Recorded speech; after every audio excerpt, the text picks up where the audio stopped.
que os probará cómo, a pesar de las diferencias políticas o las rivalidades militares, el arte, su calidad, la belleza de los objetos pueden imponerse en todos los casos. Os mostraré ejemplos, insisto, de todo eso. Y si nos da tiempo al final, os haré ya una introducción a otra parte del mundo medieval, la relacionada con las invasiones al Imperio Romano y, por lo tanto, el desarrollo de los primeros reinos cristianos en la Europa occidental del medievo. Ahí también hay aspectos interesantes ligados al mundo del arte, la transmisión de los valores de la cultura clásica o del cristianismo primitivo, por ejemplo, y cómo pueblos no acostumbrados a desarrollar imágenes van a tener que aprender a hacerlas prácticamente de la nada, con un marcado antinaturalismo al principio, pero también con referencias obvias en el arte del pasado. De todo eso hablaremos hoy. Os recuerdo el sábado que viene, a pesar de los días feriados que ha dispuesto la Asociación de Docentes, nosotros obviamente tendremos clase. Cuando no tenéis es en Historia del Arte Antiguo ni el miércoles ni el viernes, así que seguiremos con eso. Y al otro sábado es cuando os toca, creo recordar, entregar ya los trabajos, ¿verdad? Os di ayer la lista de presentación de obras. ¿Lo apuntasteis todos? El 25, ¿no? Sí, por eso digo, es que ya me pierdo un poco con las semanas, lo tengo aquí otra vez. Efectivamente, acordaros, sábado 25 de junio, a partir de no hace falta que lleguemos 9 en punto, pero pongamos a partir de las 9:30, me entregáis tanto los trabajos de Sociología del Arte como los de Historia del Arte Antiguo. ¿De acuerdo? Bueno, con eso creo que ya basta. Si tenéis alguna duda, me la preguntáis ahora. Si no, ya podemos empezar. ¿Sí? Bueno, entonces quito esto. Detengo mi vídeo y vamos a empezar a compartir las imágenes. ¿De acuerdo? ¿Todo entendido? Sábado 25 de junio, por favor, no os olvidéis. ¿Ya? Vamos a compartir las imágenes.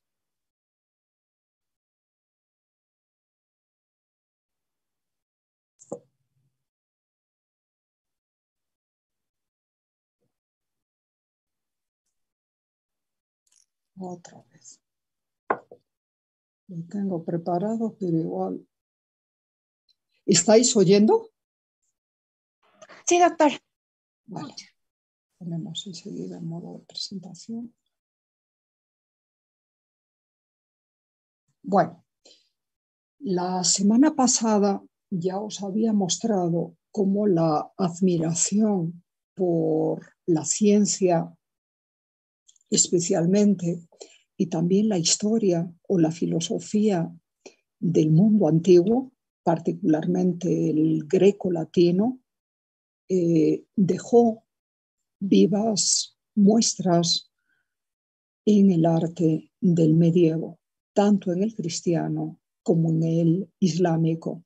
Códices como este, que copian el texto del médico griego Dioscórides en un tratado de medicina, titulado en latín De Materia Médica, nos prueban ese asunto. Porque si lo que estáis viendo aquí es una página de un códice bizantino del siglo VI, encargado por la princesa Juliana Anicia, una hija del gran emperador romano Teodosio, lo que vais a ver a continuación es una página de un códice islámico que versa, que trata absolutamente de lo mismo y que está inspirado en el mismo texto médico. Ante vosotros aparece la página de la conversación del médico griego Erasístrato con un discípulo suyo, solo que lo que estáis viendo aquí es un códice producido en las tierras de Irak y del siglo XIII, de hacia el 1230 aproximadamente, que copia, insisto, algún ejemplar griego de ese mismo tratado de medicina, hoy por desgracia ya desaparecido.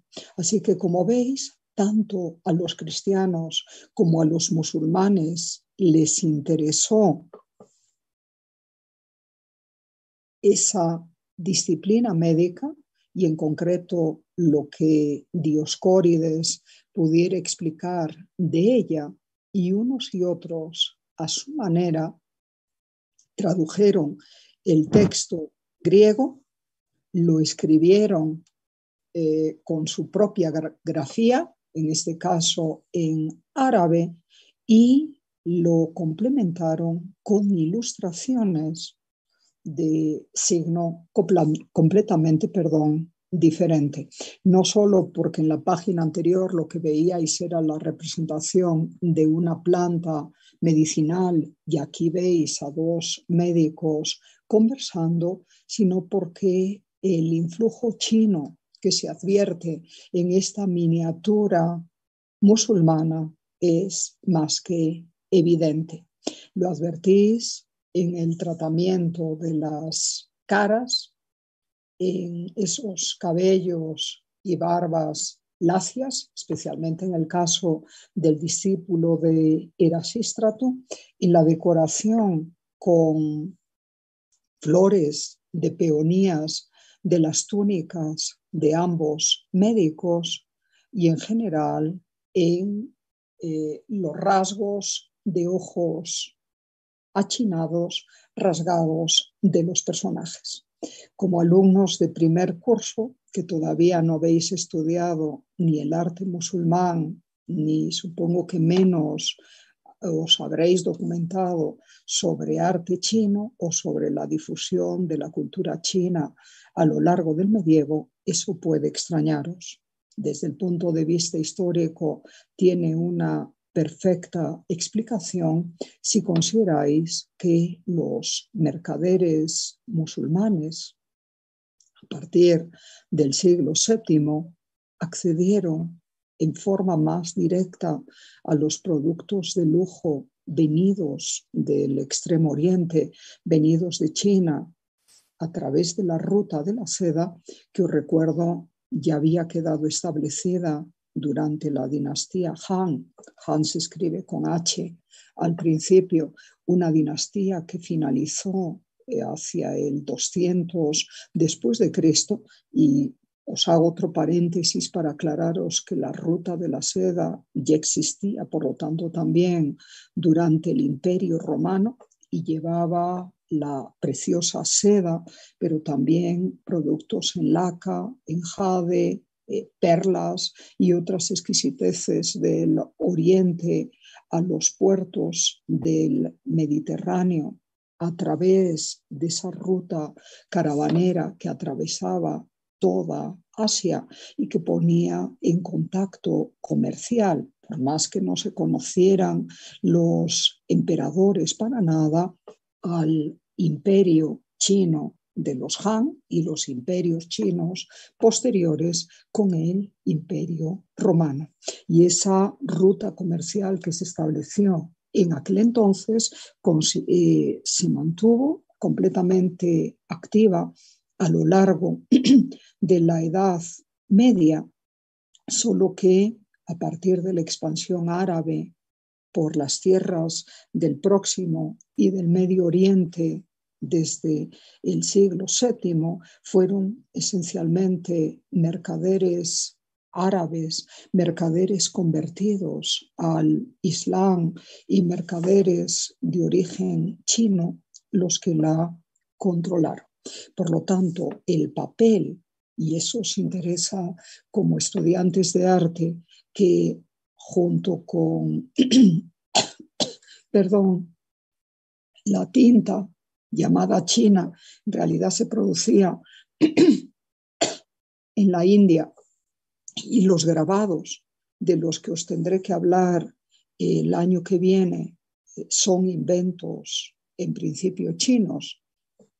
Ese papel llegó mucho más temprano a las tierras musulmanas del Próximo Oriente que a las tierras occidentales, cristianas y europeas. La primera vez que se conoció del papel chino en Europa fue bajo el gobierno de Carlomagno, el emperador, acordaros, del año 800. Los códices medievales cristianos se escribieron normalmente sobre hojas de pergamino, que es piel animal convenientemente tratada, en una práctica que se venía desarrollando desde la época helenística y particularmente con más intensidad desde el Imperio Romano, mientras que los escribas musulmanes, familiarizados como estaban con el papel de China, escribían sobre esa superficie ya desde los tiempos de origen de su propia cultura musulmana. Así que sobre papel importado desde la China con influjo, eso es lo que os tenía que explicar ahora, chino también en el tratamiento de los rasgos faciales de los personajes que veis aquí y en la decoración de su indumentaria, y todo porque seguro que habéis oído hablar de los mongoles, seguro que habéis oído hablar del ejército del gran y feroz conquistador que fue Gengis Khan.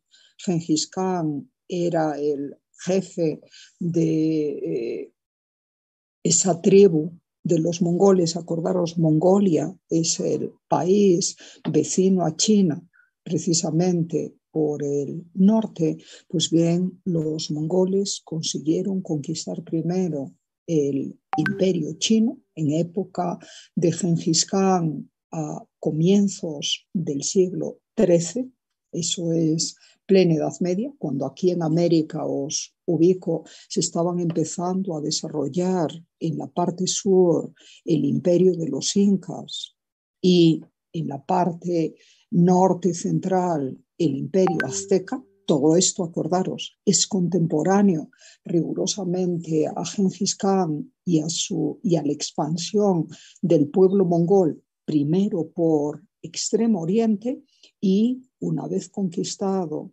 todo el imperio chino, los mongoles empezaron a extenderse hacia el centro de Asia y de ahí prosiguieron su conquista hasta las tierras también de la antigua Mesopotamia, las tierras del actual Irak, deponiendo precisamente, haciendo caer al califato abásida musulmán de Bagdad hacia el 1236, coincidiendo justamente con la llegada de las tropas de Gengis Khan a esas tierras. Luego sus conquistas, me refiero a las de los mongoles, se prosiguieron con los nietos de Gengis Khan, Hulagu especialmente, y más tarde también otro caudillo militar que fue Tamerlán. Así que todo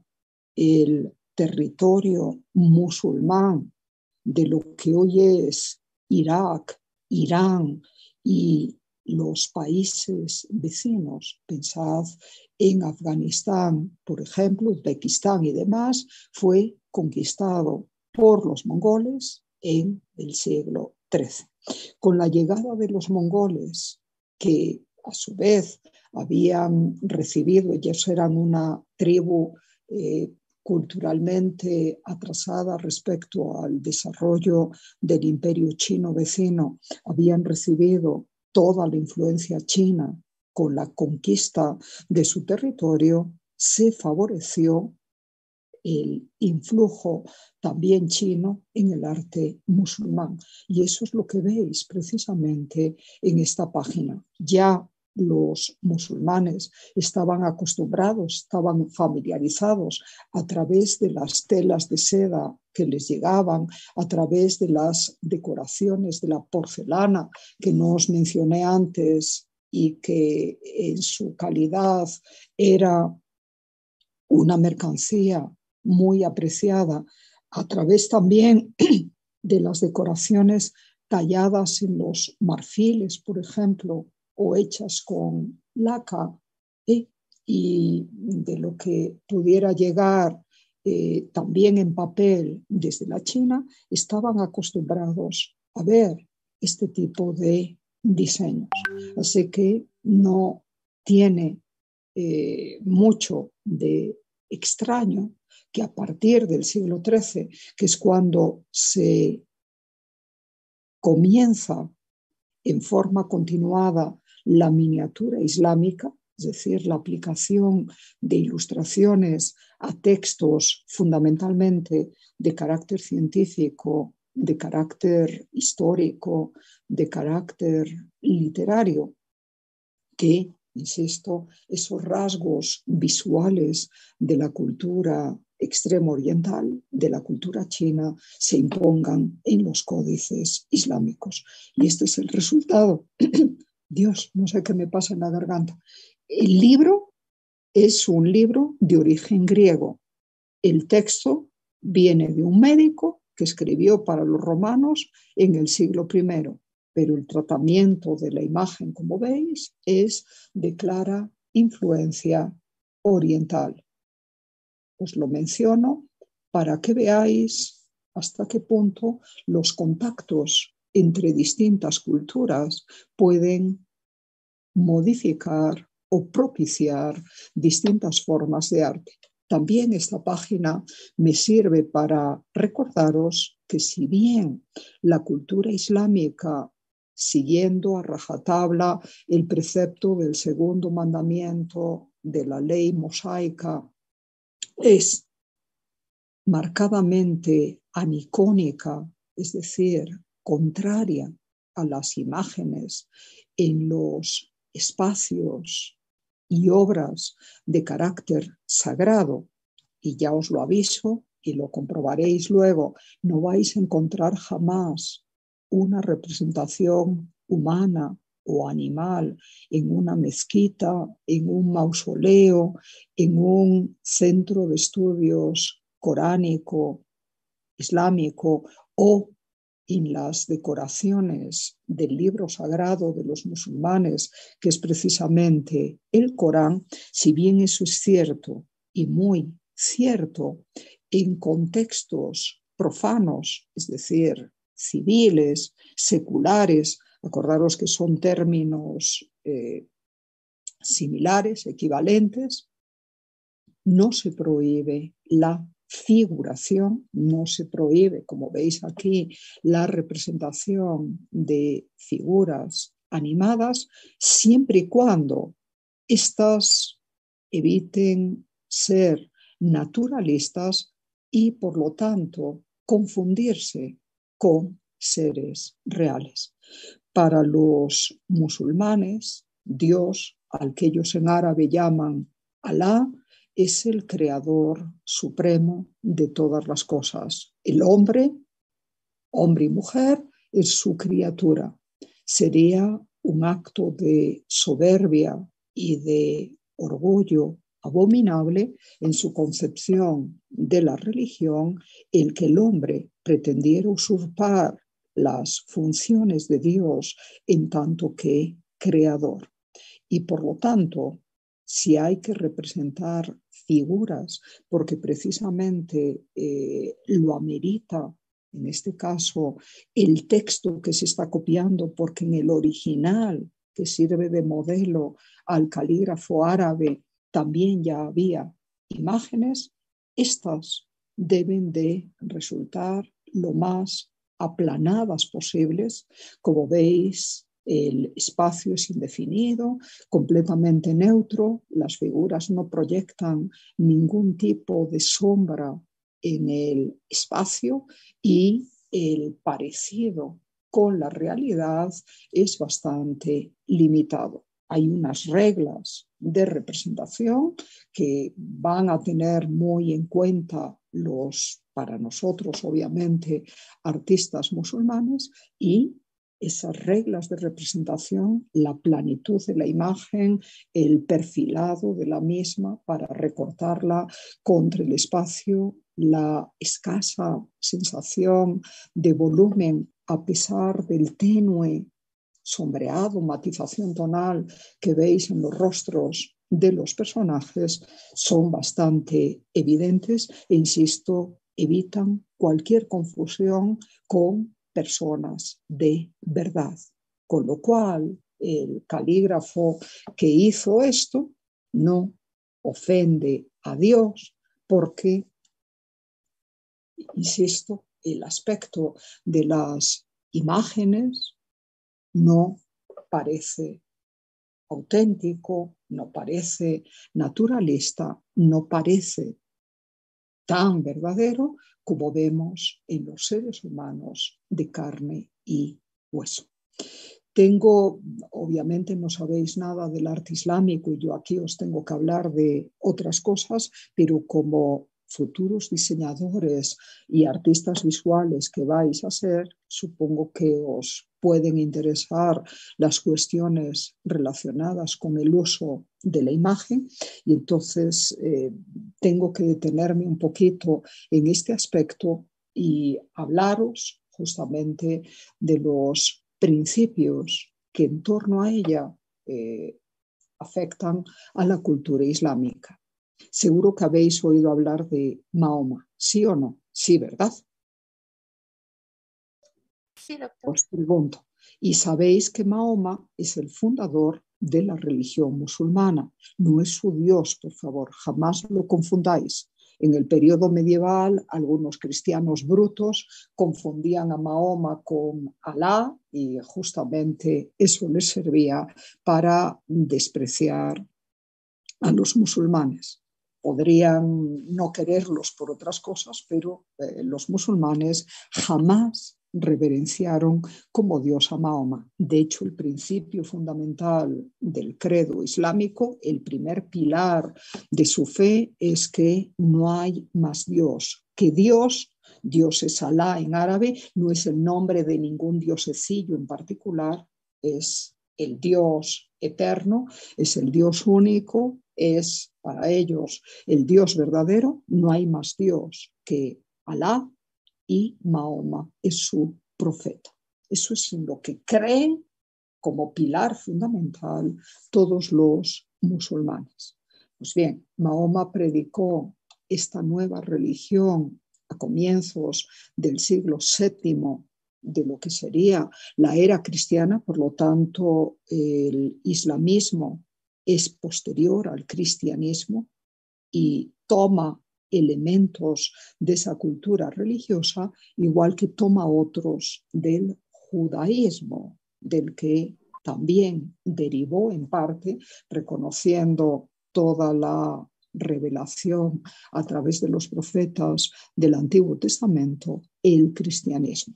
Las tres religiones, judaísmo, cristianismo e islamismo, fueron conocidas en el periodo medieval como religiones del libro con mayúscula, porque las tres parten de la creencia en un único Dios.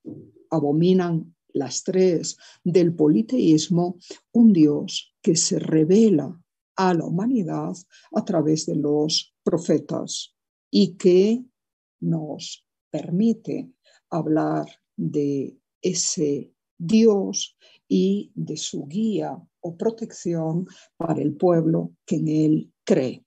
Los musulmanes, por lo tanto, respetan el Antiguo Testamento judío, reconocen al Jesús de los cristianos como un buen profeta. En lo que se diferencian del cristianismo es que para los musulmanes Jesús no es el Hijo de Dios, es simplemente un profeta, hijo de María. Y por cierto, los musulmanes también respetan la virtud, la importancia de María como madre de lo que para ellos es el profeta Jesús, pero obviamente ni la consideran la madre de Dios, ni nada de eso. Todo eso es una blasfemia para ellos. Pero sí que parten, igual que el cristianismo, del Antiguo Testamento. Y por lo tanto, toman como los judíos, igual que lo hicieron los cristianos al principio de su propia vida religiosa, muy a rajatabla el segundo mandamiento de la ley mosaica de que no te harás imágenes de ningún ídolo, ni en el cielo, ni en la tierra, ni en las aguas. No representarás ninguna criatura hecha por el Altísimo. Solo que ese principio que, como os decía, se aplica muy estrictamente al arte religioso, fue tomado con mayor lasitud, como sucedió, por cierto, con el judaísmo en las sinagogas del Próximo Oriente y del norte de África, allá por los siglos III y IV, y como va a suceder también con el cristianismo a partir del siglo III, ese principio de no hacer representaciones de seres creados por Dios no se aplicó a rajatabla en contextos profanos, como os estoy diciendo. De hecho, en el Corán, que es el libro sagrado de los musulmanes, no hay ninguna prohibición expresa de las imágenes. Lo que sí se censura es la escultura, y particularmente la escultura en bulto redondo, las estatuas que para los musulmanes son obra del diablo. Y por eso también veréis cómo las representaciones escultóricas volumétricas tridimensionales, toda escultura es tridimensional, exentas me refiero, en bulto redondo, estatuarias, son rarísimas en el mundo musulmán, aunque hay excepciones también y os las mostraré luego.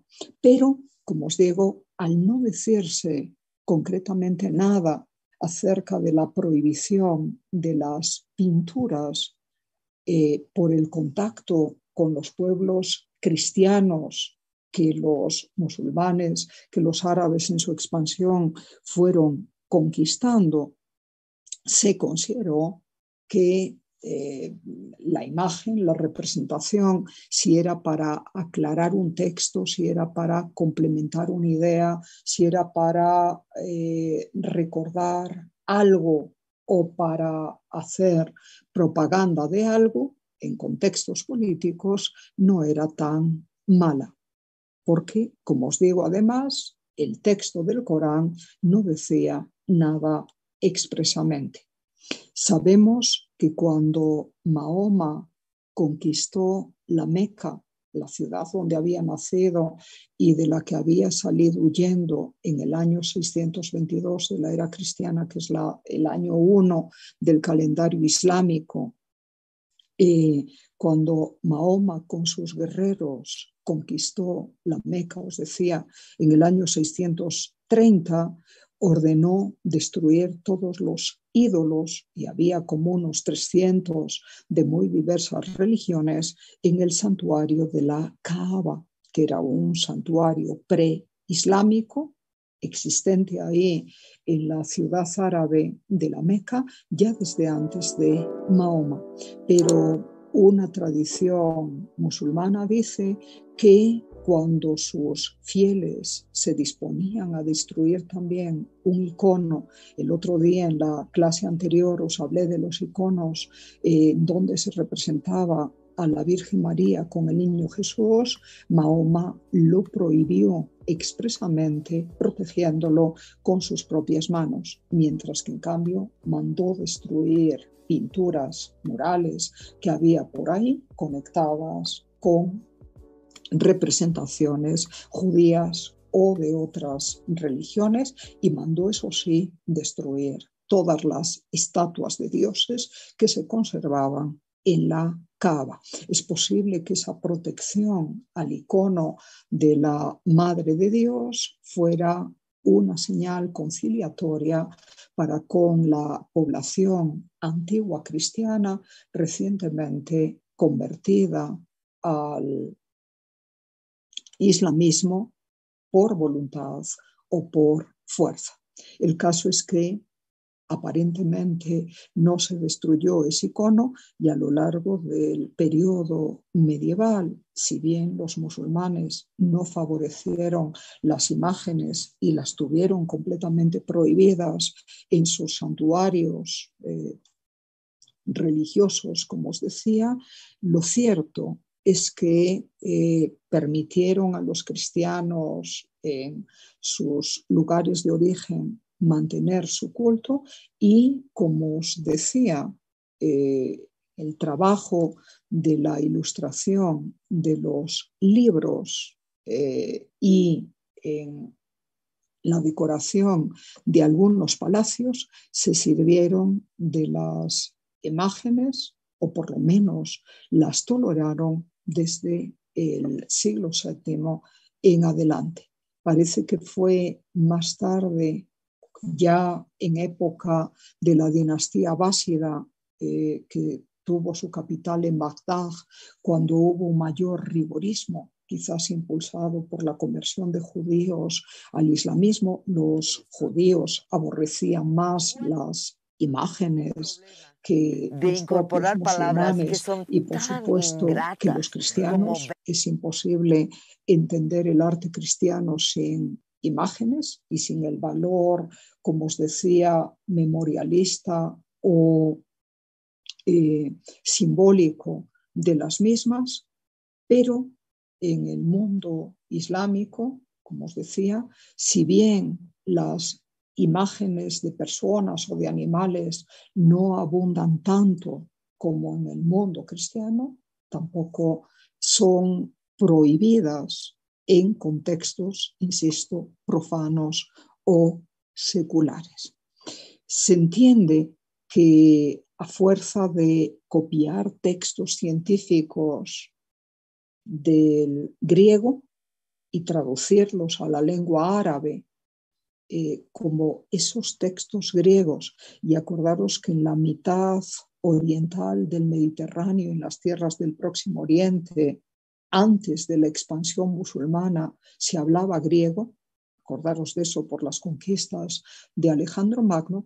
Al copiar esos textos científicos griegos, como en ellos había imágenes, el propio calígrafo que copiaba los textos en grafía árabe, y sé que no sabéis, igual que yo, nada de árabe, pero los rasgos de los renglones que veis ahí, de las letras que veis ahí, os indican a las claras que no es ni un texto latino ni un texto griego, y tampoco son caracteres chinos o japoneses los que estáis viendo. Eso es escritura cursiva árabe. Pues bien, al copiar el calígrafo, el texto al árabe, si se le dio como modelo un libro en griego con imágenes, también tendió, y esas imágenes podrían venir tanto de la cultura griega helenística como de la cultura griega bizantina, que hemos estudiado, acordaros, en la clase pasada. Sé que os estoy a lo mejor bombardeando con demasiadas ideas, espero que podáis asimilarlas, y si no, por favor, me vais preguntando, pero entended que la expansión del mundo musulmán, a raíz, insisto, de la predicación de Mahoma en el siglo VII, se extendió primero por los territorios que eran parte del imperio bizantino en las tierras del Asia, en el Próximo Oriente, y esos territorios del Imperio bizantino a su vez habían sido los mismos que antes habían pertenecido al Imperio Romano y al mundo helenístico de cultura griega, difundido por las conquistas militares de Alejandro Magno. ¿Entendido eso, por favor? Es para que comprendáis de dónde vienen los influjos. ¿Eso lo entendéis?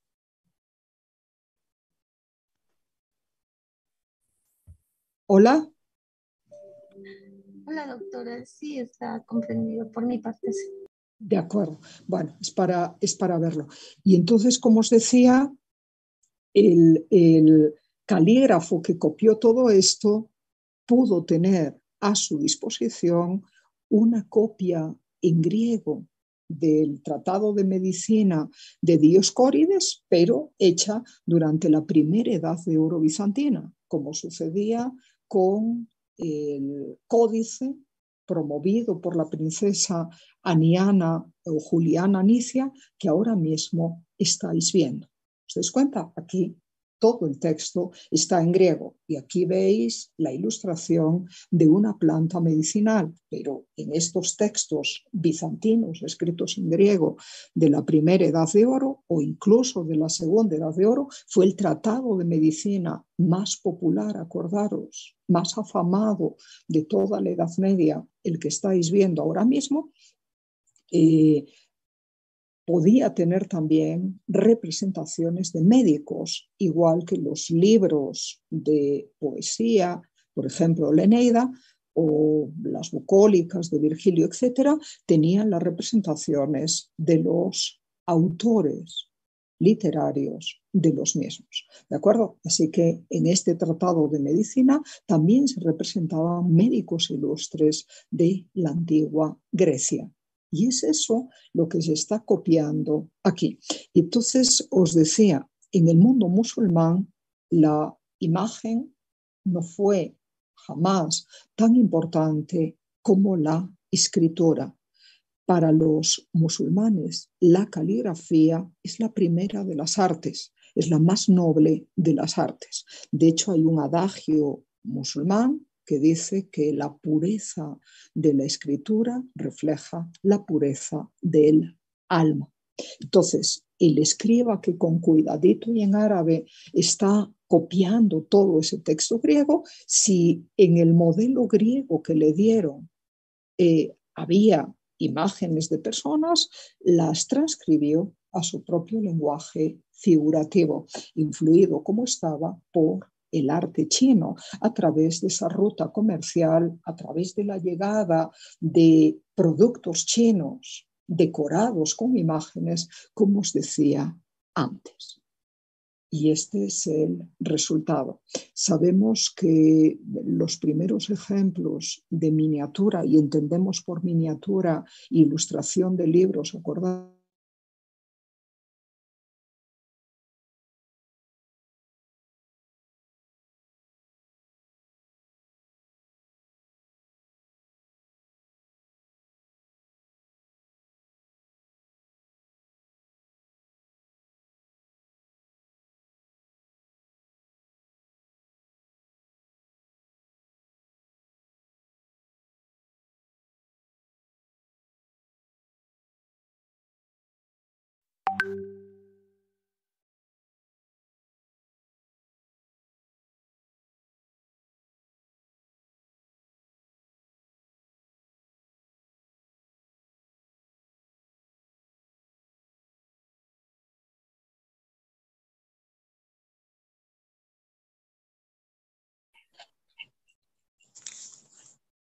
¿Se ve? Sí, doctora.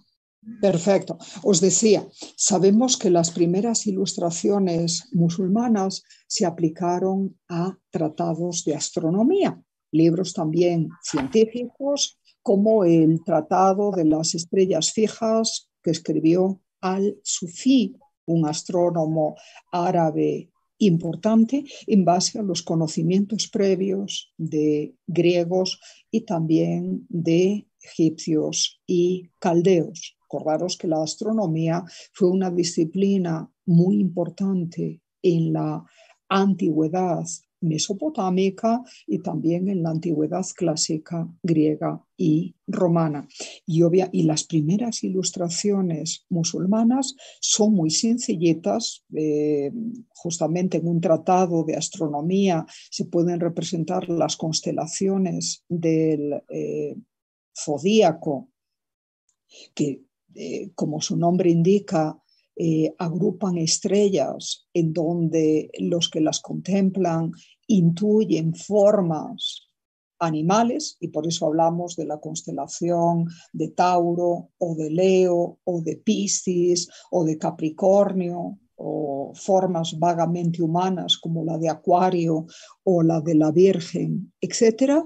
Y como solo se trataba de dibujar una figura uniendo los puntos luminosos, cualquier calígrafo entrenado podía hacer ese tipo de dibujo.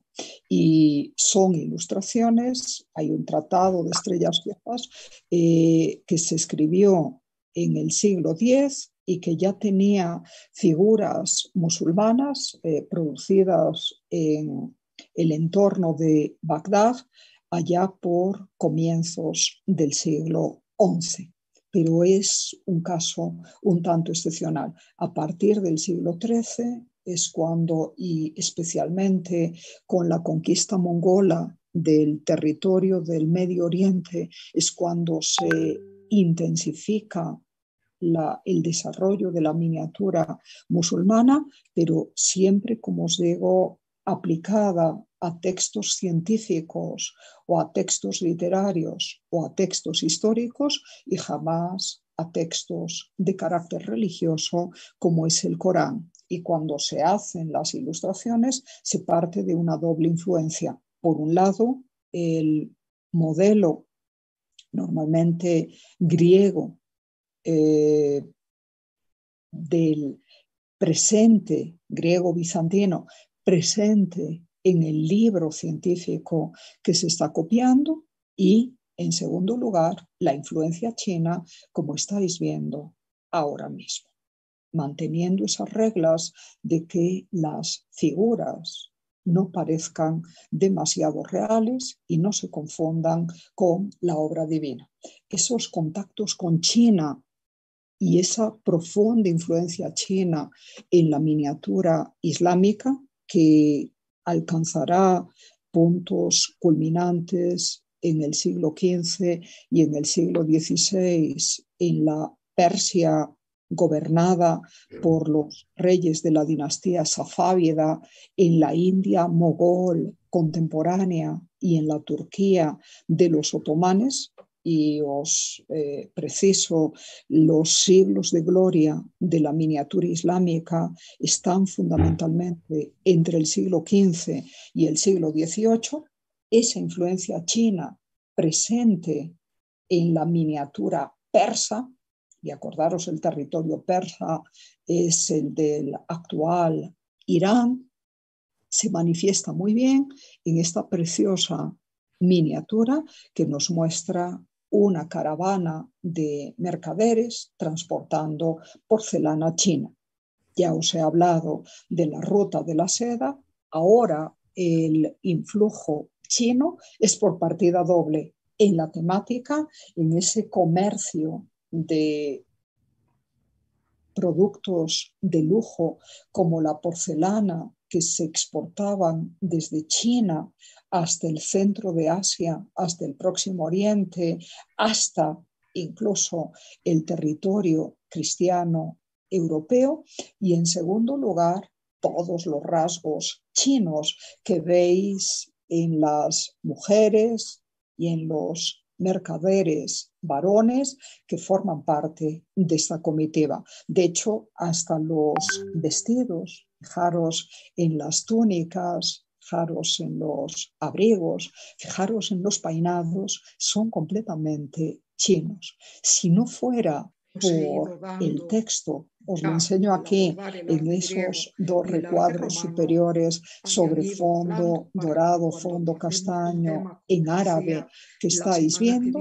Pensaríamos que contemplamos una pintura china más que una miniatura musulmana.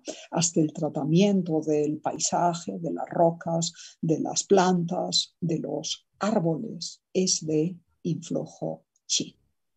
Pero esto es arte musulmán, es una preciosa miniatura producida en la escuela de Tabriz o de Herat. Son ciudades de Irán y de el actual Afganistán, en donde floreció el arte de la miniatura, la ilustración de los libros, desde finales del siglo XV, cuando todavía gobernaban ese territorio los timúridas, descendientes del guerrero Tamerlán, hasta el siglo fundamentalmente XVIII.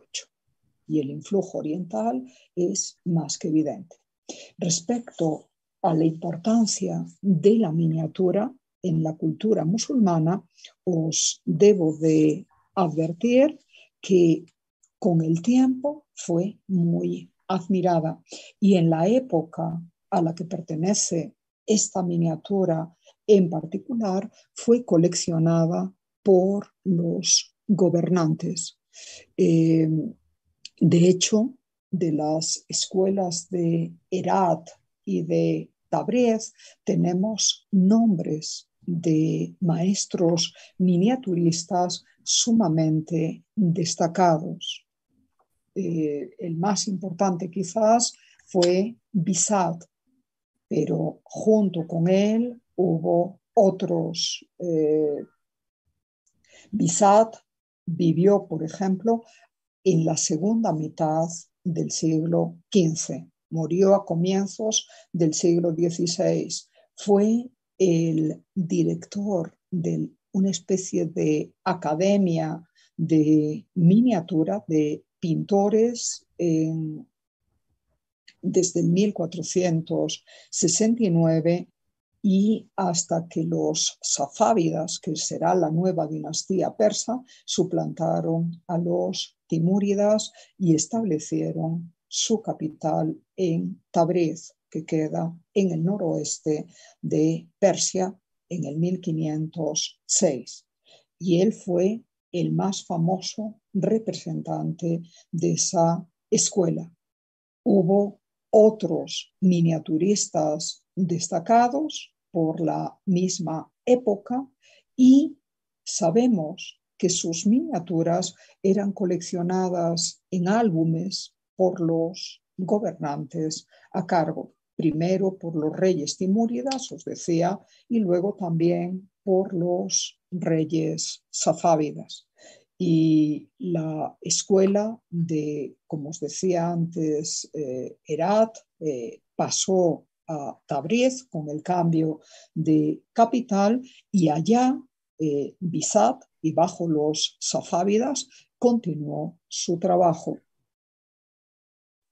Las comisiones eran encargos normalmente reales, pero también otros nobles o personas acaudaladas podían encargarlas. Y esto se guardaba muy cuidadosamente en álbumes bien protegidos y se compartía con las amistades.